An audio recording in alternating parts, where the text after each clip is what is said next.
صل على سيدنا ومولانا محمد وعلى سيدنا علي وسيدتنا فاطمة وسيدتنا زينب وسيدنا حسن وسيدنا حسين وعلى آله وصحبه وبارك وسلم سيدنا علي وسيدتنا فاطمة وسيدتنا. الحمدللہ رب العالمین والصلاة والسلام علی سید الانبیاء والمرسلین. اللہم صلی علی سیدنا و مولانا محمد وعلی آلہ واصحابہ وبارک وسلم وصلی علیہ.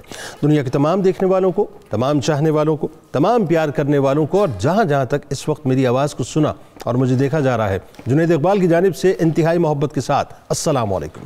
ایک بار پھر ناظرین، آپ کو پرنور صبح میں صبح نور کے ساتھ میں دل کی گہرائیوں سے خوش آمدید کہتا ہوں. اور آئیے بلا توقف چلتے ہیں حضرت ابو انیس محمد برکت علی علیہ رحمہ کی تالیف اسماء النبی الکریم صلی اللہ علیہ وآلہ وسلم سے رسول اللہ صلی اللہ علیہ وآلہ وسلم کا ایک اسم مبارک پڑھنے اور سننے کی سعادت حاصل کرتے ہیں. سیدنا الغافر صلی اللہ علیہ وآلہ وسلم، ہمارے سردار معاف فرمانے والے، درود و سلام بھیجے اللہ آپ صلی اللہ علیہ وآلہ وسلم پر، آپ صلی اللہ علیہ وآلہ وسلم کے آل پاک پر اور صحابہ کرام رضوان اللہ تعالیٰ علیہم اجمعین پر. حضرت ابو ہریرہ رضی اللہ تعالیٰ عنہ سے روایت ہے کہ رسول اللہ صلی اللہ علیہ وسلم نے ارشاد فرمایا کہ جو شخص کسی دوسرے کو معاف کرتا ہے تو اللہ تبارک و تعالیٰ اس کی عزت بڑھا دیتا ہے، اور جو آدمی اللہ کے لیے عاجزی اختیار کرتا ہے اللہ تعالیٰ اس کے درجات بڑھا دیتا ہے. ناظرین کرام، ایک ایسی ہستی کی بارگاہ میں چلتے ہیں جن کے درجات کو اللہ نے بے انتہا بلند فرمایا. حجت الاسلام امام محمد غزالی علیہ رحمہ کی بارگاہ میں انشاءاللہ آج مل کر ہدیہ عقیدت ہم پیش کریں گے. آپ نے ہمارے ساتھ رہنا ہے. بات یہ ناظرین کہ یہ طے شدہ حقیقت ہے کہ کامیابیاں وسائل کی نہیں بلکہ جذبوں کی صداقت کی محتاج ہوتی ہیں. تاریخ انسانی کی کئی ایک ایسی مثالیں انفرادی اور اجتماعی طور پر اس بات کی دلالت کرتی ہیں کہ وسائل کچھ نہ تھے مگر جذبے صادق تھے تو ایک دنیا اسیر ہوئی. یعنی جس کو عذر کی زنجیروں نے جکڑ لیا وہ رک گیا، اور جس نے جذبوں کے پر لگائے وہ اڑ گیا. ایسی ایک ممتاز ہستی ناظرین جو تاریخ کے کرتاس پر بیک وقت مشرق و مغرب میں روشن ہے، جو کسی لینڈ لارڈ کی اولاد نہ تھے بلکہ ایک اون بن کر بیچنے والے کے لخت جگر تھے، جن کے پاس ایک وقت میں تعلیم حاصل کرنے کے لیے وسائل تک موجود نہ تھے مگر جذبے انتہائی صادق تھے، اور انہی جذبوں نے انہیں اس مقام پر پہنچایا کہ دنیا انہیں انتہائی ادب کے ساتھ سر جھکا کر حجت الاسلام کے نام سے یاد کرتی ہے. ناظرین کرام، امام محمد غزالی علیہ رحمہ 5ویں اور 6ٹھی صدی ہجری میں مسلم دنیا کے آسمان کے وہ چاند ہیں جنہوں نے اپنے علم کی روشنی سے باطل عقائد کی تاریکی کو مکمل طور پر چیر کے رکھ دیا. فلسفے کی گھاٹیوں سے گزر کر مغرب کے فلسفے کو زمین بوس کرنے والے، علم کلام کے سمندر میں غوطہ زن ہو کر اس کا رد کرنے والے، متکلم کے درجے پر پہنچ کر اقلیت پسندوں کا رد کرنے والے، باطنیہ مشرب کی کلی کھولنے والے، حجت الاسلام کی سند پر تشریف فرما ہونے والے امام محمد غزالی علیہ رحمہ وہ ہستی ہیں جنہوں نے تصوف کے آسمان پر عشق و محبت کے، فرائض و واجبات کے، تقوی و پرہیزگاری کے، تزکیہ نفس و اصلاح احوال کی تعلیمات پر مبنی ایسے ستارے روشن کیے جو عام مسلمان کو بھٹکنے سے بچانے اور منزل مقصود تک پہنچانے میں رہنما بنے. یعنی امام محمد غزالی علیہ رحمہ وہ ہستیاں ناظرین جنہوں نے عقل کو عشق کے تابع کیا، بلکہ یوں کہیے کہ عقل کو عشق کی بارگاہ میں سجدہ ریز کر دیا. امام محمد غزالی علیہ رحمہ جو چومکھی کی جنگ ناظرین لڑنے والی وہ ہستی ہیں، وہ عظیم مجاہد بزرگ ہیں جنہوں نے ایک طرف تو تصنیف و تالیف میں اور درس و تدریس میں اپنا کردار ادا کیا، اس وقت اٹھنے والے فتنوں کا مکمل طور پہ رد کیا، خانقاہی نظام کو مکمل طور پہ مضبوط کیا، وہ سوچ، وہ فکر، وہ طاقت تیار کی جس کا اثر صلیبیوں کی یلغار کے سامنے ڈٹ کر کھڑے ہونے والے مجاہدین کی جماعت میں بھی ناظرین نظر آیا. تو دوسری طرف معاشرتی اصلاح کا وہ ہرکارہ جو سلاطین وقت یعنی یوں سمجھ لیجئے کہ بنتے تھے، بنیادی طور پر انہیں بنایا گیا، اور پھر عالم یوں کہ بدترین طرز حکومت، بدترین معاشرت اور بیہودہ معیشت کی بنیاد پر ان کو تنبیہ کی۔ جہاں حلال مال کا تصور نہیں تھا، حرام عام ہو چکا تھا ناظرین، یعنی ٹیکسز بھی جو ہیں وہ ظالمانہ طور پہ لیے جاتے تھے، آپ نے سلاطین وقت کو تنبیہ کی کہ طرز حکومت اس طرح کا نہیں ہونا چاہیے۔ یہی وجہ ہے ناظرین کہ سلطان سنجر جو پورے خراسان کا اس وقت فرما روا تھا، امام نے ملاقات کر کے اس سے خطاب کرتے ہوئے فرمایا کہ افسوس کہ مسلمانوں کی گردنیں مصیبت اور تکلیف سے ٹوٹی جاتی ہیں اور تیرے گھوڑوں کی گردنیں توقع ذریعے کے بار سے جھکی جاتی ہیں۔ امام غزالی علیہ رحمہ ناظرین جس شدت سے یونانی فلسفے کو زمین بوس کیا، یہ آج کے دور میں سمجھنے کی بڑی اہم ترین بات ہے کہ اس کے نتیجے میں اسلام کو ایک مرتبہ پھر روحانی، اخلاقی، ایمانی، ثقافتی برتری کے ساتھ ساتھ علمی و عقلی برتری بھی حاصل ہو گئی۔ یہی وجہ تھی ناظرین کہ تمام جدیدیت پسند مفکرین اور تمام مغربی مفکرین غزالی علیہ رحمہ کا ذکر کرنے سے کتراتے ہیں۔ ان سب کا مشترک صدمہ یہ ہے کہ غزالی علیہ رحمہ کے فلسفیانہ حملے نے اسلامی معاشروں میں الحاد، لادینیت، زندقہ، آزاد خیالی، بے حیائی، روشن خیالی، خیرت افروزی کے تمام راستے محدود و مسدود کر کے رکھ دیے ہیں۔ لہذا جس طرح غزالی علیہ رحمہ ناظرین کے عہد میں عالم اسلام کو یونانی فکر، فلسفے اور تہذیب کا خطرہ درپیش تھا، مجھے یہ جملہ کہنے دیجئے جس کی بنیاد عقل، ریاضی، طبیعیات اور خود پسندی پر رکھی گئی تھی، اسی طرح عصر حاضر میں عالم اسلام کو مغرب سے یہی خطرہ درپیش ہے۔ اور آج دنیا کو ایک بار پھر ناظرین امام غزالی علیہ رحمہ کی ضرورت ہے جو مغربی فکر و فلسفے اور الحاد کے فتنے کو اسی طرح سے مجروح و مفلوج کر دیں جس طرح انہوں نے ماضی میں یونانی فلسفے کو اپاہج بنا دیا تھا۔ آخری جملے مشہور جو مستشرق تھا ناظرین مونٹگومری واٹ، اس نے امام غزالی علیہ رحمہ کی اہمیت کو بخوبی جان لیا تھا، وہ جانچ لیا تھا۔ اس کا خیال ہے کہ اسلام کو جو عصر حاضر میں مغرب سے جو مارکہ درپیش ہے بنیادی طور پہ ماضی میں یونانی فلسفے کے نتیجے میں پیدا ہوا تھا۔ وہ لکھتا ہے کہ اس صورتحال کا حل صرف اور صرف فلسفہ غزالی علیہ رحمہ کے عمیق مطالعے میں پوشیدہ ہے۔ اگر مسلمان موجودہ صورتحال سے کامیابی کے ساتھ ادابرہ ہونا چاہتے ہیں تو ایک بار پھر ان کو امام غزالی علیہ رحمہ کو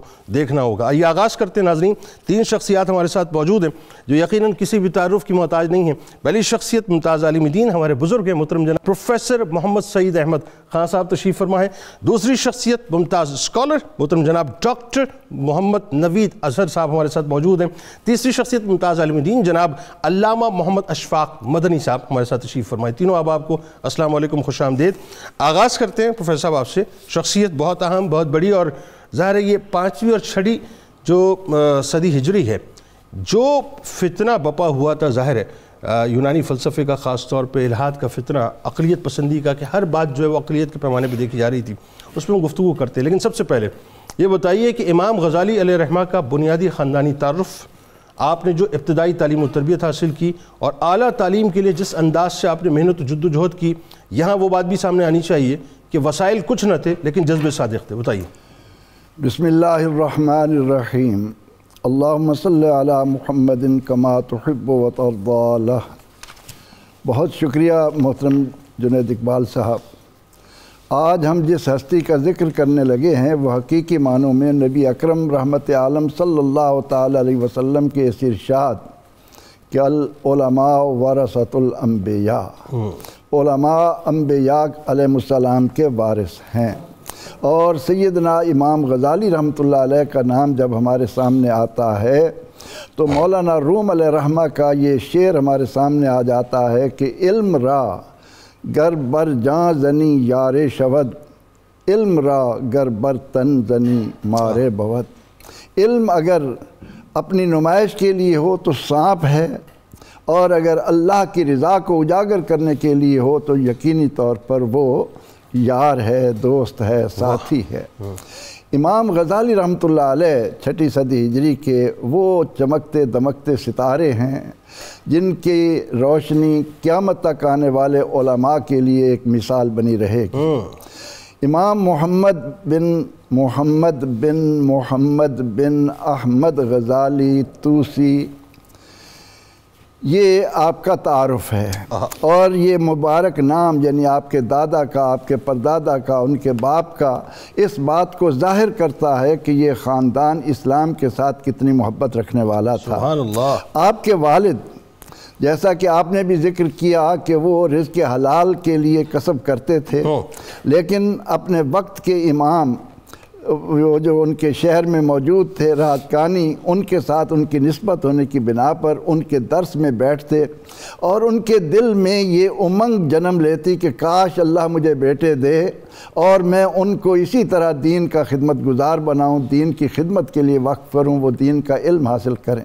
چنانچہ انہوں نے اپنی زندگی میں جو کچھ کمایا، دنیا سے جاتے ہوئے اپنے اس ساتھی کو، اس عالم کو وصیت کے طور پر وہ رقم پیش کی اور کہا کہ آپ کی یہ ذمہ داری ہے کہ آپ میرے بعد میرے بیٹوں کو علم دین سے، یعنی علم دین کا لفظ ہماری زبان پر آتا ہے، اس وقت مسلمانوں میں تھا ہی ایک علم، بالکل ٹھیک ہے، 2 نصاب نہیں تھے، بالکل ٹھیک، طرح طرح کی بولیاں نہیں تھیں، وہ ایک ہی یعنی دین اور دنیا کو اسلام تعلیم کے زیور سے آراستہ، تعلیم کے زیور سے۔ اب ان کی وفات کے بعد اس عالم دین نے ان کو جس حد تک ممکن ہو سکا پڑھایا، لیکن کچھ رقم بھی دی تھی آپ نے؟ جی ہاں، جب وہی جو پونجی اپنے حوالے کر گئے تھے وہ ختم ہو گئی۔ بالکل ٹھیک۔ اب وہ کہنے لگے کہ بھائی اب وسائل نہیں ہیں، میرا ارادہ یہ ہے کہ آپ علم کے حصول کے لیے اس وقت جو عالم اسلام میں بڑے بڑے مدارس ہیں ان تک پہنچیں۔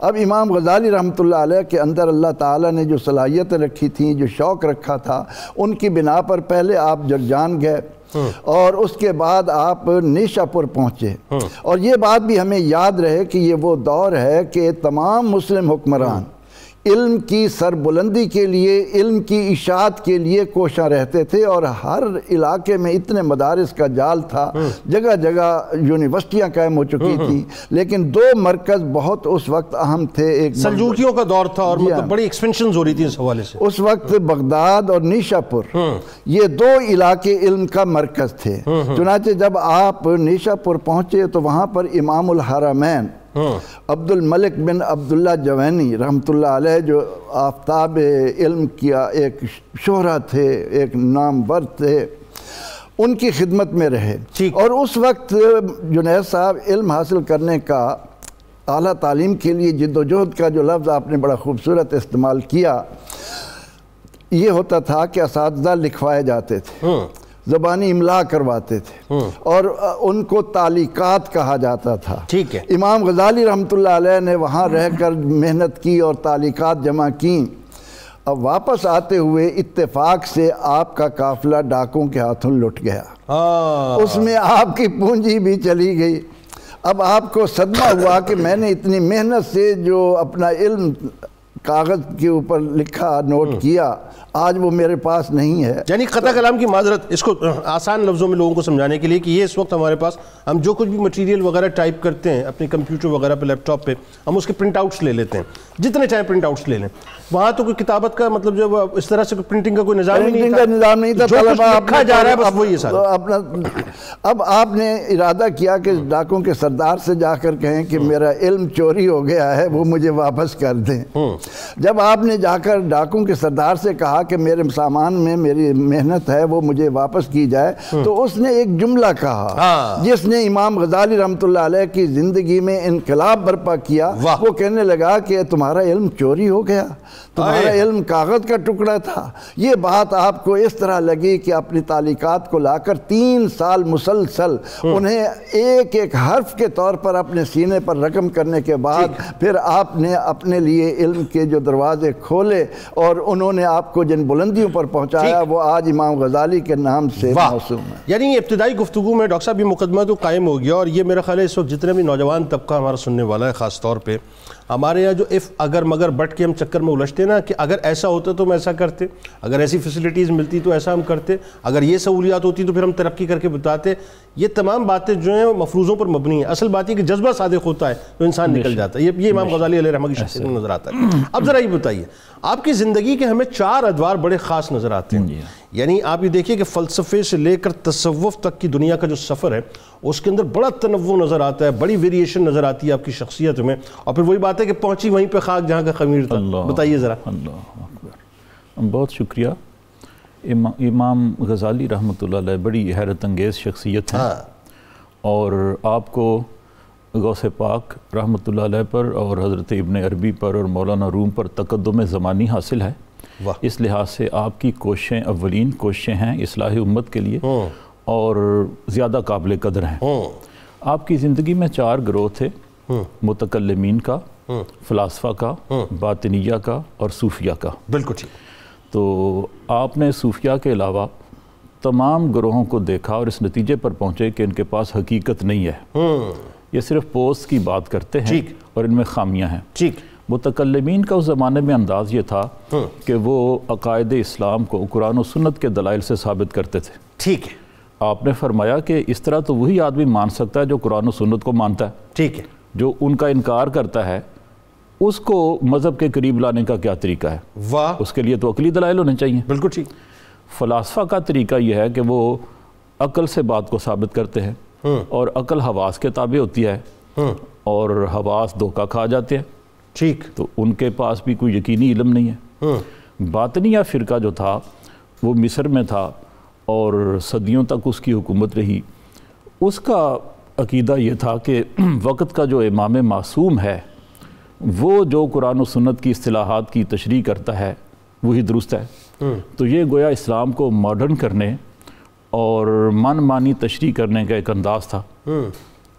آپ اس نتیجے پر پہنچے کہ ان سب کے حوالے سے اصلاح کی ضرورت ہے، اور صوفیاء کا جو گروہ ہے وہ جو خاموش رہتا ہے اور جو دل کی دنیا کو آباد کرتا ہے اس کے پاس حقیقت ہے، اور پھر آپ اس گروہ میں شامل ہوئے ٹھیک۔ اور وہ اطمینان قلب جس کی تلاش میں آپ ایک بکل مار کے بغداد کے مدرسہ نظامیہ سے نکل پڑے تھے وہ آپ نے وہاں حاصل کیا۔ ٹھیک۔ دل سے مت سرسری گزر کہ رئیس یہ زمین آسمان سے ملتی ہے۔ رئیس امروہوی کا کتنا خوبصورت شعر ہے۔ دل سے مت سرسری گزر کہ رئیس یہ زمین آسمان سے ملتی ہے۔ آپ پہلے تو پڑھتے رہے، پھر پڑھاتے رہے، ٹھیک ہے۔ اور پھر جب طبیعت بیزار ہوئی اور سوچا کہ یہ تو حجاب بن رہا ہے، یہ جو علم ہے ٹھیک، یہ تو حجاب بن رہا ہے، ٹھیک، اور علم وہ ہونا چاہیے جو اللہ سے ملائے۔ بالکل ٹھیک، ہمارا علم تو جاہ و حشمت کے لیے ہے، بالکل ٹھیک، اور رفت و بزرگی حاصل کرنے کے لیے، نمود و نمائش کے لیے، شہرت حاصل کرنے کے لیے۔ اچھا، اور یہ تو مقصود نہیں ہے۔ مقصود کیا ہے؟ دل کو حب دنیا سے خالی کرنا۔ واہ، یہ زہد ہے۔ یہ زہد جیسے جیسے انسان کو نصیب ہوتا چلا جاتا ہے ویسے ویسے قرآن کے معارف اس پر منکشف ہوتے ہیں، ویسے ویسے اس کو دین کی سمجھ آ جاتی ہے۔ صحیح۔ تو پھر فرقہ باطنیہ پر مستظہر باللہ جو حکمران تھا اس کے حکم پر آپ نے ایک کتاب لکھی جس کو اسی کے نام سے منسوب، مستظہر کے نام سے، مستظہر ہی اس کا نام رکھا۔ اس میں ان کا رد کیا اور یونانی فلسفے کے حوالے سے ان کے عقائد اور ان کے مسائل کو عام فہم بنانے کے لیے کتاب لکھی مقاصد الفلاسفہ۔ ٹھیک، اس میں یونانی فلسفے کو بیان کیا کہ ارسطو کا فلسفہ کیا ہے، ٹھیک، عام فہم انداز میں کہ آدمی کو سمجھ آئے۔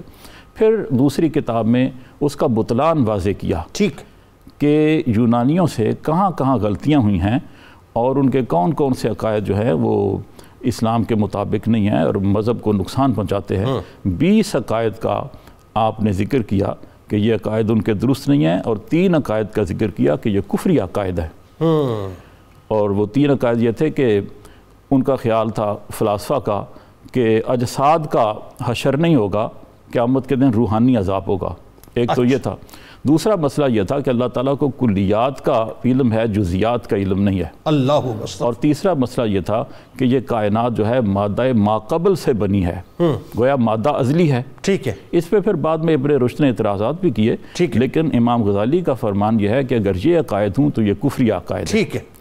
تو پھر جب وہاں سے چلے اور صوفیاء کے گروہ کے پاس رہے اور اطمینان قلب کی دولت حاصل کی، تو ایک دن ایک شخص نے آپ کو ایک بیابان میں دیکھا، ٹھیک، اور کہنے لگا کہ ایک وہ زمانہ تھا کہ 400 شاگرد آپ کے آس پاس رہتا تھا اور آپ مسند درس و تدریس پر مسند نشین ہوتے تھے اور واعظ و تبلیغ کرتے تھے۔ وہ زمانہ اچھا تھا یا یہ زمانہ اچھا ہے؟ اللہ اکبر۔ یہ وہی بات ہوگی نا جو حضرت ابراہیم بن ادم کو دیکھ کر ان کے وزیر نے کہی تھی، تو فرمانے لگے وہ علم کی منزل تھی، یہ عشق کی منزل ہے۔ اللہ اکبر۔ ڈاکٹر صاحب ایک بات ہی بتائیے، یہ آپ بہتر اس کی کلی کھول سکتے ہیں، ابن رشد کی ایکسیپٹیبلٹی مغرب میں ایز کمپیئر ٹو امام غزالی علیہ رحمہ ایک انٹائر ڈیفرنٹ ہے، بہت زیادہ ہے۔ وجہ کیا ہے؟ مطلب یہاں پہ ہمارے یہاں بھی بہت سے لوگ یہ کلیم کرتے ہیں صاحب کہ جو سائنس کی اور ٹیکنالوجی کے راستے ہیں وہ امام غزالی علیہ الرحمہ نے محدود کر دیے، ترقی کے راستے محدود کر دیے، سوچنے سمجھنے کے راستے محدود کر دیے اور بند کر دیا ایک جگہ پہ لا کے. کلیم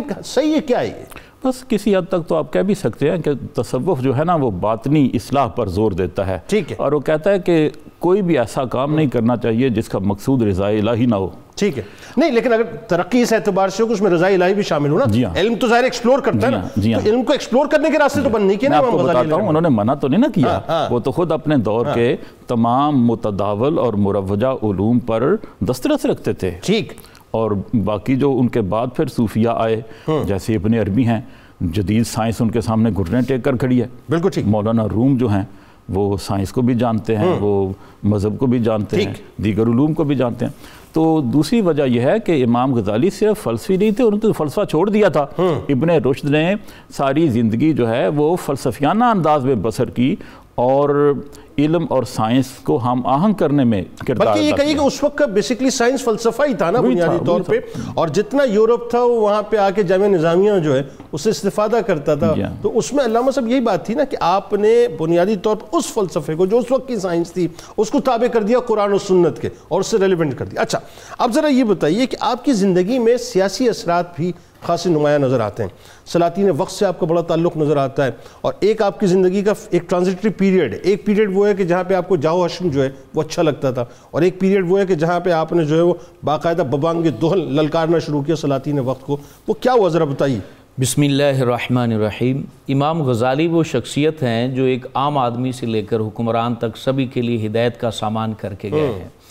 آپ جو سلاطین کے ساتھ آپ کا تعلق رہا ہے وہ دو ادوار پر مشتمل ہے. پہلا دور آپ کا جب 34 سال عمر تھی تو آپ کو جو ہے وہ وائس چانسلر بنا دیا گیا اس یونیورسٹی کا جو انٹرنیشنل یونیورسٹی تھی اور جو کاشغر تک جو ہے نا پھیلی ہوئی سلطنت کی مرکزی یونیورسٹی تھی، اور اس میں سلاطین نے آپ کو وائس چانسلر کا عہدہ دیا. یہ آپ کا ایک بہت بڑا ریکارڈ تھا. اور ایک غزال کے شعبے سے وابستہ خاندان، ان کا فرد جو ہے بغیر کسی سفارش کے، بغیر کسی جو ہے وہ تعلق اور وابستگی کے وہ اس عہدے تک پہنچے، تو یہ آپ کا کمال تھا. نظام الملک نے اپنے ہی نام پہ فنڈنگ، اپنی فنڈنگ سے جو اس کی بنیاد رکھی تھی اور اس کا جو ہے نا بہت بڑا نام تھا.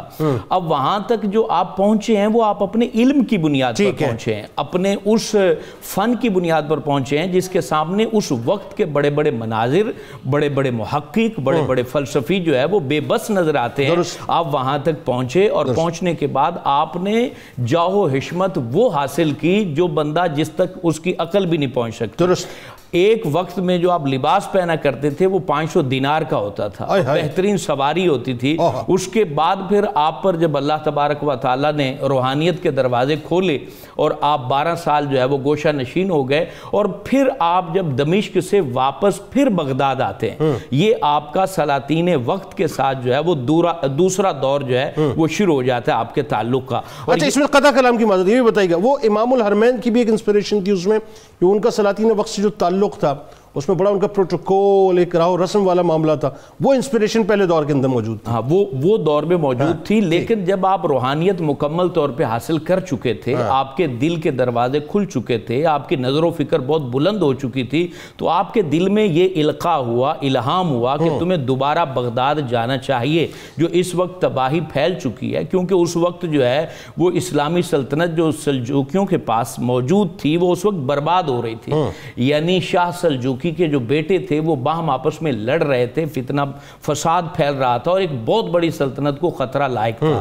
تو یہ وہ واحد شخصیت تھی جو اس جو بکھرے ہوئے شرازے کو جو ہے وہ اکٹھا کر سکتی تھی اور مسلمانوں کو دوبارہ عروج کی طرف بڑھا سکتی تھی. آپ نے سلاطین کے ساتھ دوبارہ تعلق اس لیے بھی قائم کیا، آپ کے جو علم کا مطالعہ کریں، آپ کی کتب کا مطالعہ کریں تو آپ عالمگیر فساد کا بنیادی ذمہ دار دو لوگوں کو ٹھہراتے ہیں، ایک حاکم کو اور دوسرا عالم کو.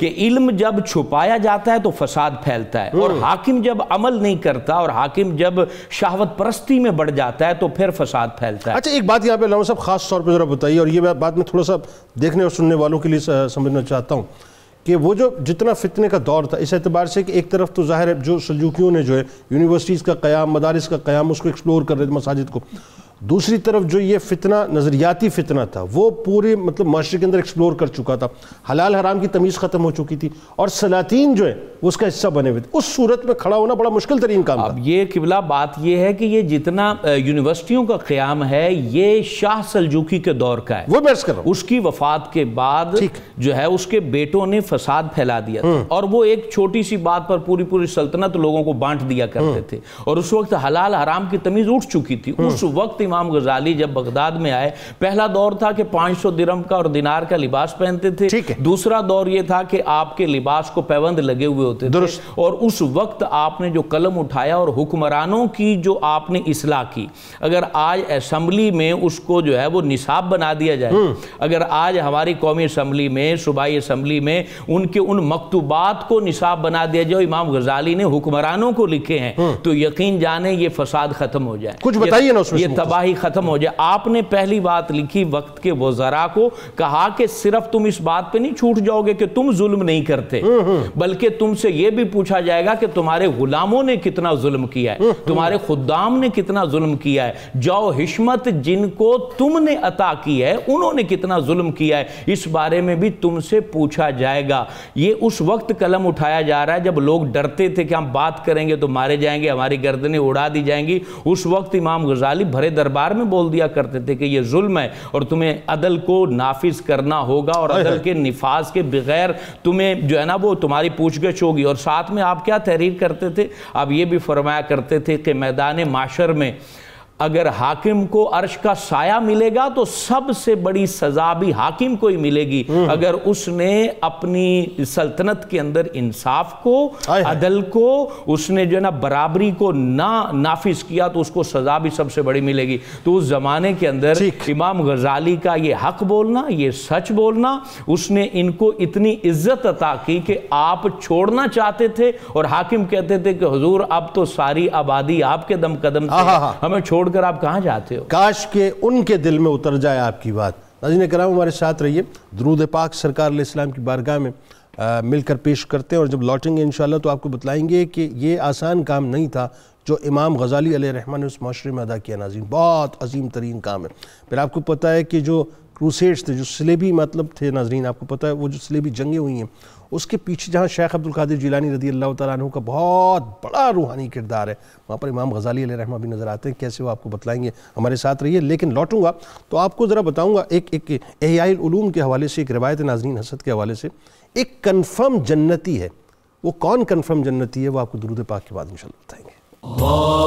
علی و سیدتنا فاطمہ و سیدتنا زینب و سیدنا حسن و سیدنا حسین وعلی آلہ و صحبہ و بارک وسلم و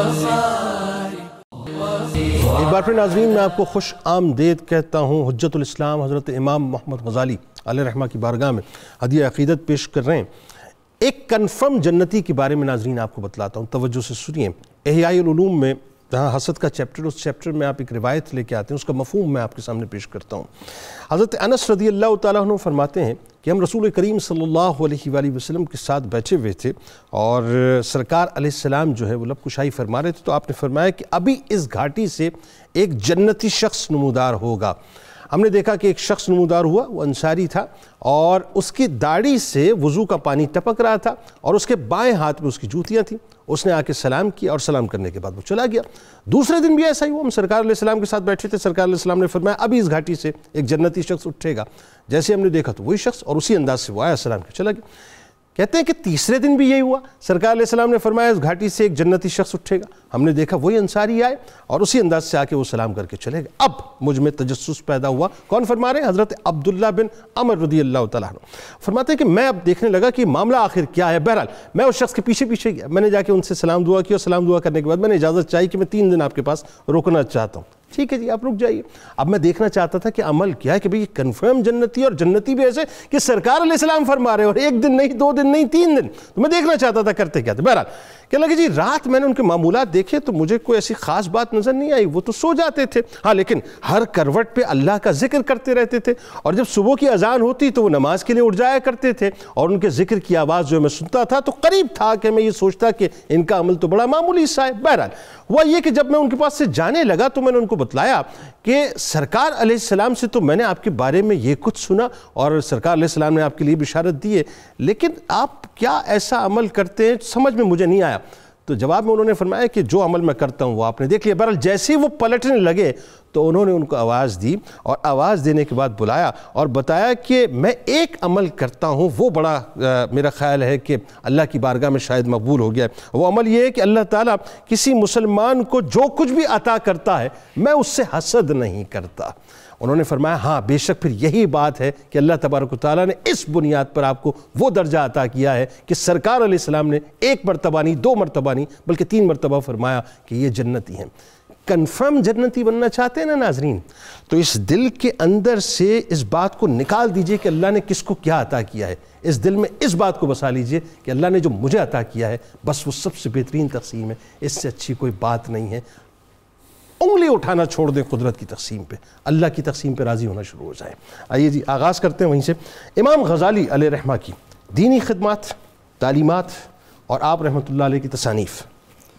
امام غزالی رحمۃ اللہ علیہ کی حیات طیبہ کا ایک ایک لمحہ علم کو سربلندی عطا کرنے کے لیے وقف ہوتا رہا، اور آپ کی دینی خدمات کے ضمن میں جو اہم بات آج بھی ہمیں یاد رکھنے کے قابل ہے وہ یہ ہے کہ آپ نے علم کو محض علم تک محدود نہیں رکھا۔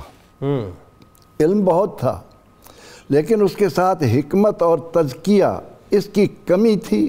آپ نے اپنے عمل سے حکمت اور تزکیے کا ایک درس لے کر، ایک محنت کر کے عوام کے اندر وہ جو عقلی طور پر لوگوں کے اندر یہ شعور بیدار ہو چکا تھا، وہ فلسفہ اتنا عام تھا، ان کا نظریہ بن چکا تھا کہ آگ کا کام جلانا ہے، لوہے کا کام کاٹنا ہے، پانی کا کام ڈبونا ہے۔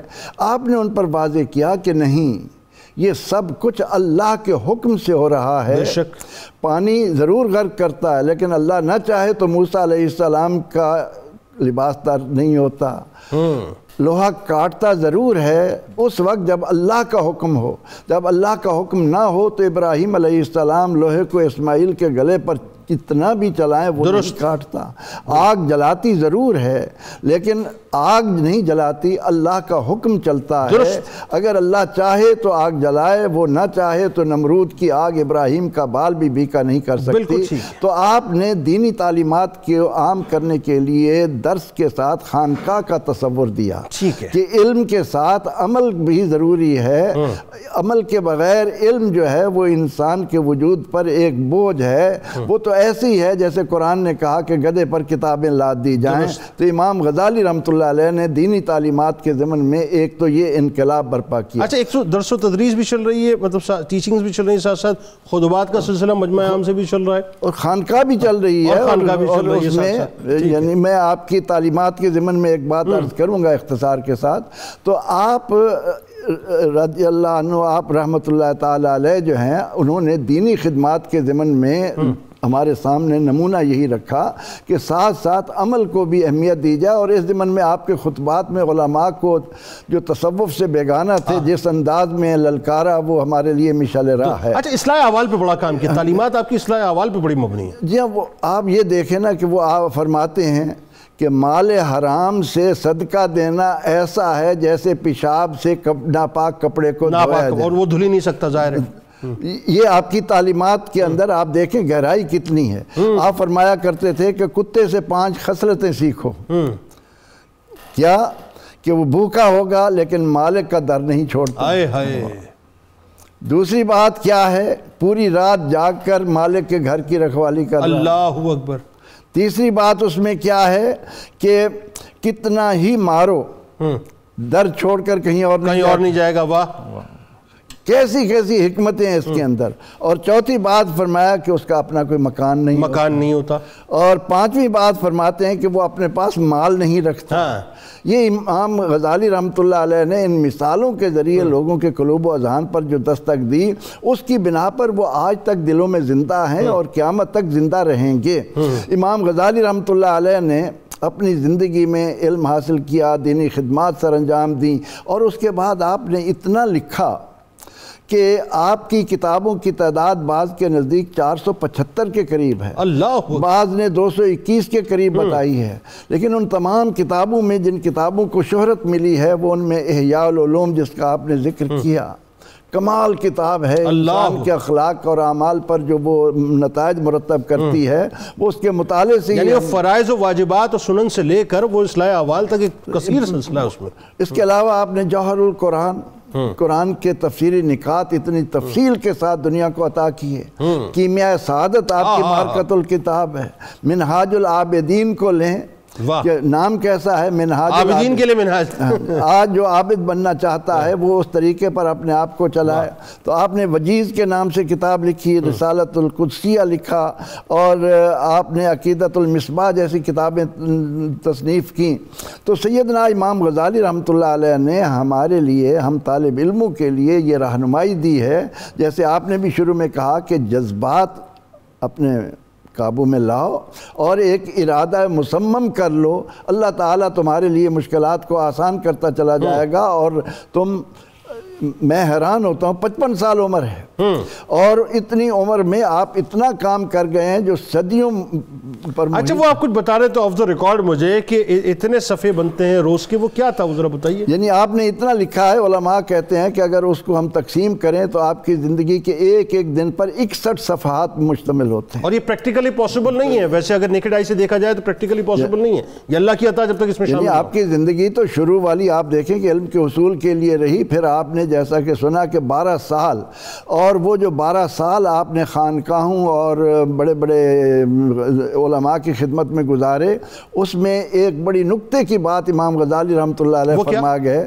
کہ مجھے زندہ لوگوں سے اتنا فیض نہیں ملا جتنا مزارات والوں سے میں نے حاصل کیا. اللہ اکبر، اللہ اکبر. اور اس سے جو آپ کے اندر انقلاب آیا، پھر اس کے ساتھ آپ نے خانقاہ اور مدرسے کا تعلق جوڑ کر یہ بتایا کہ علم بھی حاصل کرو اور ساتھ ساتھ اپنے عقائد و اعمال کی اصلاح کے لیے بھی خانقاہ کا ہونا بھی ضروری ہے، تاکہ راتیں غفلت میں نہ گزریں. انسان اپنے دل کو بیدار کرنے کے لیے اپنے اللہ تعالیٰ کے ساتھ جو تعلق بنتا ہے. تو آج علم تو ہے، لیکن علم کے ساتھ عمل کا وہ جذبہ جو امام غزالی رحمۃ اللہ علیہ نے عملاً دنیا کو عطا کیا تھا، اس سے غفلت کی بنا پر آج چاروں طرف اندھیرا نظر آتا ہے. اور اقبال علیہ رحمہ نے جو کہا تھا کہ حکومت کا تو کیا رونا کہ وہ ایک عارضی شے ہے، نہیں دنیا کے آئین مسلم سے کوئی چارہ، مگر وہ علم کے موتی کتابیں اپنے آبا کی، جو دیکھیں ان کو یورپ میں تو دل ہوتا ہے سی پارا. ہمارے اسلاف میں سے ان لوگوں نے ہمارے لیے جو راہیں متعین کی ہیں ان کو سامنے رکھتے ہوئے ہم نے اپنے اخلاق اور کردار کا جائزہ لینا چاہیے. اچھا، اس میں ایک بات جو بڑی خاص ہے، آپ یہ دیکھیں جیسے مونٹگومری کا میں نے حوالہ دیا، اب مونٹگومری وارڈ جو ہے وہ بھی اس بات کو سمجھ رہا ہے، مستشرق ہے ظاہر ہے، لیکن وہ اس بات کو ریئلائز کر رہا ہے کہ جی اصل تو بات یہ ہے کہ آج بھی جو فتنہ و فساد ہے وہ بنیادی طور پہ اس سے نمٹنے کے لیے امام غزالی علیہ رحمہ کی طرف ہی جانا پڑے گا. اور آپ یہ دیکھیے خاص طور پہ ڈاکٹر صاحب، یہ آپ بتائیے ذرا سے اس پہ آپ تھوڑا سا کلام کیجئے. دیکھیں اس زمانے میں بغداد سے جب آپ نے رخصت لیے تو مجھے یاد پڑتا ہے، اگر میں غلط نہیں ہوں، کہ شیخ عبد القادر جیلانی رضی اللہ تعالیٰ عنہ بغداد تشریف لا رہے تھے. ایک ٹرانزٹری پیریڈ تھا، ڈیوٹیز تبدیل ہو رہی تھی اور آپ جامعہ نظامیہ کو جو چھوڑ کے اب آپ تصوف کی طرف باقاعدہ جا رہے تھے. اچھا، پھر آپ کے پاس ظاہر ہے آپ نے دمشق کا، بیت المقدس کا، مکہ، مدینہ، مصر، اسکندریہ اور دیگر علاقوں کا آپ نے سفر کیا. میرا ماننا یہ ہے چونکہ عماد الدین زنگی کا وہ دور، ابتدائی دور، وہ آپ کا ایک بالکل دور بنتا ہے آپ کا، پھر وہ آپ کی تعلیمات کا اثر جو ہے نظر آتا ہے وہاں پر، جو سلیبیوں کے سامنے لشکر مسلمانوں کا کھڑا ہوا. ذرا آپ بتائیے کہ الحاد کے فتنے کو زمین بوس کرنا، آج کے دور میں بھی الحاد کا فتنہ کھڑا ہوا ہے، اس زمانے میں جو ہے وہ ایک تحریک آپ نے بپا کی، آج بھی تحریک کی ضرورت ہے، بتائیے ذرا. جی ہاں، دیکھیں جی، آپ کا استدلال یہ ہے کہ انسان دو چیزوں سے بنا ہے. بالکل ٹھیک. ایک جسم ہے، ایک اس کی روح ہے. تو جسم صحت مند بھی ہوتا ہے، بیمار بھی ہوتا ہے، درست۔ اسی طرح روح بھی صحت مند بھی ہوتی ہے، بیمار بھی ہوتی ہے۔ طبیب جو ہوتا ہے وہ مریض کو پرہیز بتاتا ہے، اور پرہیز بتانے میں طبیب کا کوئی فائدہ نہیں ہوتا، اس میں مریض کا فائدہ ہوتا ہے۔ درست۔ اسی طرح روحانی امراض جو ہیں ان کے طبیب انبیاء کرام ہیں، انہوں نے جن چیزوں سے انسانوں کو منع کیا ہے ان میں انسانوں کی بہتری ہے، اور جن چیزوں کا حکم دیا ہے ان میں انسانوں کا فائدہ ہے۔ درست۔ تو اس طرح آپ شریعت کی ضرورت کو ثابت کرتے ہیں۔ تو آپ جب چلے ہیں سلوک کے راستے پر، تو شیخ ابو علی فارمدی رحمۃ اللہ علیہ کے آپ مرید تھے، جو سلسلہ نقشبندیہ کے اس علاقے کے توس کے علاقے کے بڑے جلیل القدر بزرگ تھے، تو سلوک ان سے باقاعدہ سیکھا ہوا تھا۔ پھر آپ مجاہدے کی غرض سے نکل پڑے تو شام چلے گئے۔ ٹھیک۔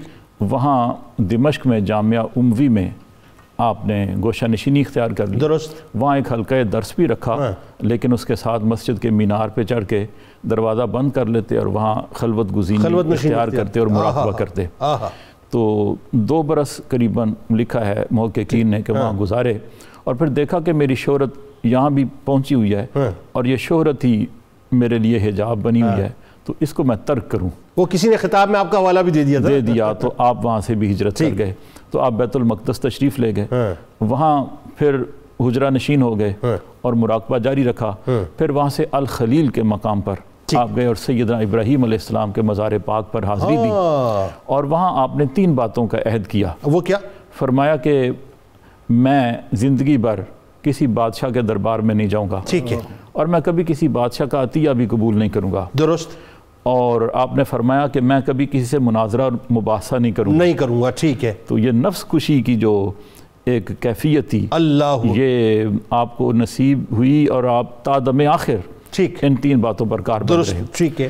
اور پھر مصر میں اسکندریہ میں بھی رہے، اور پھر حج کے لیے تشریف لے گئے۔ مراکش تک جانا چاہتے تھے، لیکن وہاں جانا چاہتے تھے، وہاں یوسف بن تاشفین حکمران تھا، اور اگر ملاقات کرتے تو امت کی اصلاح کے لیے اس کو کچھ مشورہ ہی دیتے، لیکن اطلاع ملی کہ وہ وفات پا چکے ہیں۔ اچھا، یہ کیسے، میرا ماننا یہ کیسے کہ عماد الدین زنگی رحمۃ اللہ علیہ کے پر آپ کا انفلوئنس تھا، پھر بعد میں نور الدین زنگی رحمۃ اللہ علیہ، صلاح الدین ایوبی رحمۃ اللہ علیہ تک جو یہ انفلوئنس پہنچا ہے لشکر، یہ کیسے ہوا؟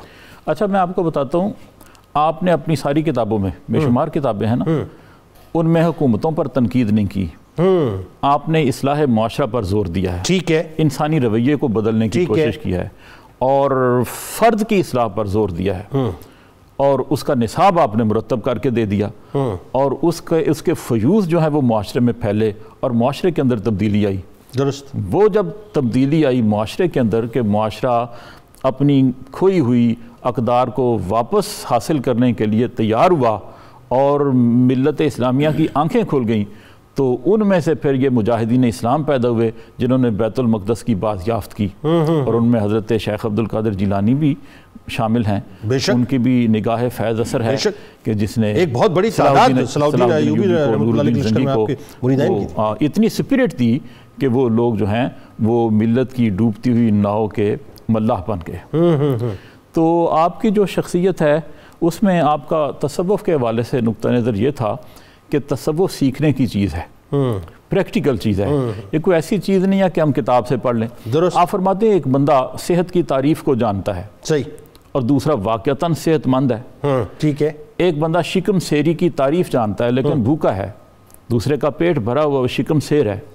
ایک آدمی سکر کی تعریف جانتا ہے لیکن دوسرے پر سکر کی کیفیت طاری ہے، تو دونوں میں کتنا فرق ہے؟ فرماتے صوفیاء وہ ہیں جنہوں نے وہ کیفیت حاصل کی ہوئی ہے، اس لیے مجھے مجاہدے کی ضرورت ہے، ریاضت کی ضرورت ہے۔ پھر آپ سفر میں رہے، واپس آئے تو پھر رشد و ہدایت کے چراغ جلائے، ٹھیک ہے، پھر آپ اہل و عیال کے پاس آئے، پھر درس و تدریس پر متمکن ہوئے۔ ٹھیک، اس بات کو آگے بڑھاتے ہیں، اور یہی بس یہ آخری اب چونکہ اس پہلے، اور وہ جو 12 برس یہ جو دور ہے تقریباً 12 برس پہ محیط ہے جہاں خلوت نشینی آپ نے اختیار کی ہے، اس کے بعد یکدم جو ہے آپ نے نشاپور واپسی کی ہے، وہ کیسے ہوئے آپ نے بتانا ہے، اور کس طرح جو پھر چونکہ مجھے اگر میں غلط نہیں ہوں مجھے کریکٹ کیجئے گا کہ 5ویں صدی ہجری جو ہے مطلب یہ ایکچولی اپنا جو آپ کا پورا ایک سٹرگلنگ پیریڈ ہے، اور جب 6 صدی ہجری کا آغاز ہوتا ہے تو ایک مجددانہ کردار آپ نے باقاعدہ ادا کیا ہے، فرمائیے۔ بسم اللہ الرحمن الرحیم. امام غزالی رحمۃ اللہ علیہ نیشہ پور سے چلے بغداد پہنچے, دنیا کا سفر کیا, پھر واپس نیشہ پور آئے. آپ کا یہ سفر 30 سال پر محیط ہے. اچھا. یہ 30 سال کے تجربات اگر آج کا انسان جس کی ایک ہی خواہش ہوتی ہے کہ مجھے سکون کیسے ملے, تو وہ امام غزالی کی 30 سالہ زندگی کو پڑھ لے, اس کو انتہا مل جائے گی کہ اسے سکون کہاں ملے. اللہ, ابتدا بھی مل جائے گی, انتہا بھی مل جائے گی. ابتدا بھی ملے گی, انتہا بھی ملے گی. دوڑتے ہوئے وہاں آؤ گے جہاں امام غزالی 30 سال گزار کے پہنچے. وہ ایک ہی منزل تھی, وہ رضا الہی تھی. آپ نے بتا دیا کہ سکون ہے تو وہ اللہ کی رضا کے اندر. جب آپ نیشہ پور آنے والے تھے تو آپ کا ایک بڑا خوبصورت واقعہ ہے. جب آپ نے جو ہے وہ پیوند لگے کپڑے پہنے ہوئے تھے تو کسی نے دیکھا, کہا اے غزالی تم تو وہی ہو جو جاہ و جلال کے ساتھ رہتے تھے, آپ پیوند لگے لباس پہنے, کیسا محسوس ہو رہا ہے؟ تو آپ فرماتے میں نے لیلا و سعدا کو چھوڑ دیا ہے.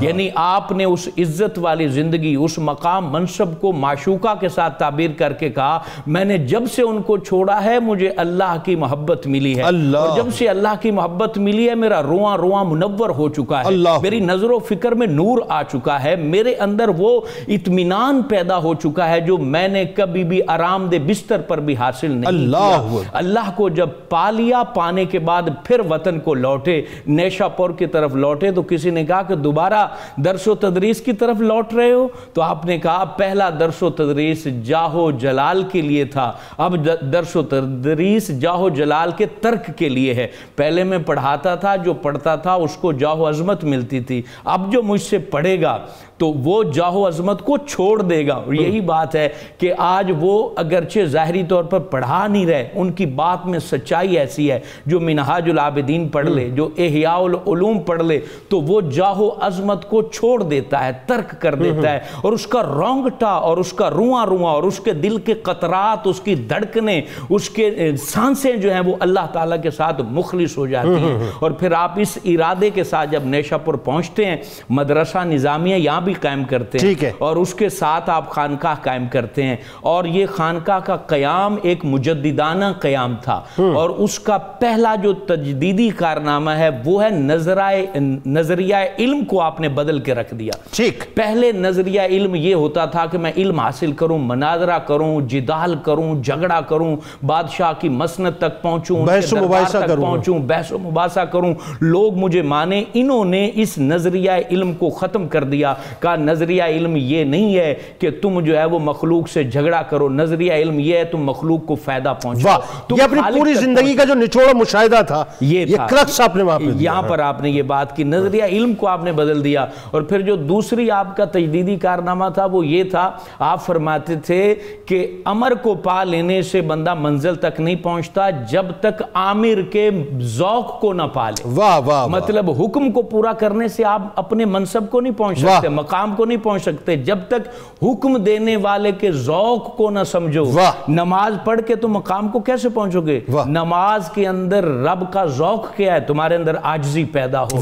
یہ تو نہیں کہ چٹاک ماتھے پر بن گیا اور آپ جو ہے لوگوں کو لوٹ رہے ہو, یہ تو نہیں ہے کہ حاجی بن گیا اور پھر گاہ کی آپ نے جو ہے نا وہ ایسی بڑھا دی ہے کہ آپ لوگوں کو دھوکہ دے رہے ہو, دودھ میں پانی ڈال رہے ہو, لوگوں کو مکس چیزیں جو ہے نا وہ دے رہے ہو, لوگوں کو ظلم کر رہے ہو, زیادتی کر رہے ہو. آپ چاہے مسجد نبوی کے اندر آپ حضور صلی اللہ علیہ وسلم کے مزار مبارک کے اندر بھی چلے جاؤ تو تمہیں مقام نہیں ملے گا جب تک حضور پاک کے فرمودات کے اندر حضور پاک کے مزاج کو نہیں سمجھو. اچھا, اس میں علامہ صاحب بہت ریلیونٹ کیا آپ نے ہر بات کو, اور وہ یہ بات ہے کہ اصلاح امت کے حوالے سے, اصلاح معاشرہ کے حوالے سے یہ جو آپ کا کارنامہ ہے یہ بہت اہم ترین کارنامہ ہے کہ پورا معاشرہ جو ہے وہ تباہی کی طرف تھا, آپ کی تنہ تنہ آواز جو ہے اس حوالے سے تھی. اب آپ دیکھیں, آپ یہ کہتے تھے کہ تم صرف یہ شریعت پر عمل کر کے پہنچ جاؤ گے, اب شریعت دینے والے کے ذوق کو بھی تو سمجھو.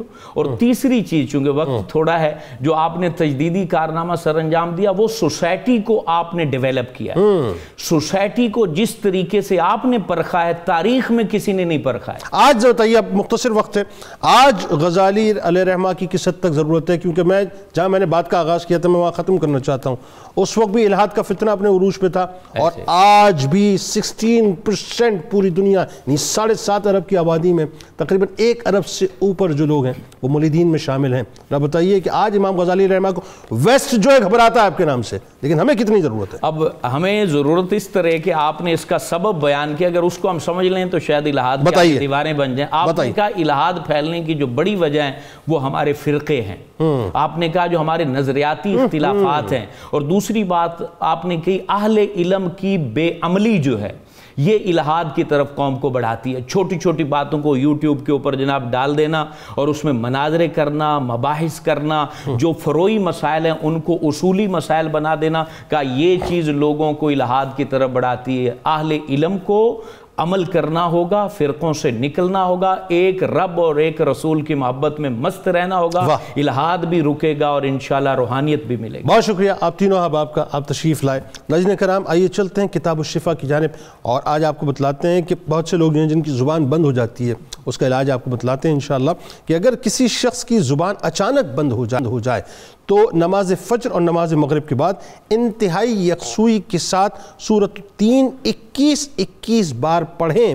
اللہ تبارک و تعالیٰ کے فضل و کرم سے انشاءاللہ بند زبان کھل جائے گی. حضرت امام غزالی علیہ رحمہ کا بڑا ہی کمال قول مبارک ہے کہ حرص، طمع اور لالچ کو چھوڑ دو اور شاہانہ دن گزارو، کیونکہ بے طمع انسان ہمیشہ سر بلند رہتا ہے. روزنامہ 92 نیوز میں آج مضمون ضرور پڑھیے گا حجت الاسلام امام مومن علی علیہ رحمہ کے حوالے سے. ٹویٹر پہ میں ضرور فالو کیجیے گا، فیس بک پیج کو لائک کیجیے گا، یوٹیوب چینل کو سبسکرائب کر کے بیل آئیکن کو ضرور کلک کر لیجیے گا. آپ وہاں موجود ہیں، ہم یہاں موجود ہیں، مل کے نعرہ لگائیں گے. اس دعا، اس امید، اس یقین کے ساتھ اجازت دیجیے. یہ تجدید عہد وفا ناظرین، لا یؤمن احدکم حتی اکون احب الیہ من والدہ وولدہ والناس اجمعین. اللہ تعالیٰ آپ کا، ہمارا، ہم سب کا، پاکستان کا اور امت مسلمہ کا حامی و ناصر ہو. آمین. پاکستان کا مطلب کیا؟ لا الہ الا اللہ محمد رسول اللہ صلی اللہ علیہ وسلم. علی و سیدتنا فاطمہ و سیدتنا زینب و سیدنا حسن و سیدنا حسین وعلی آلہ و صحبہ و بارک وسلم.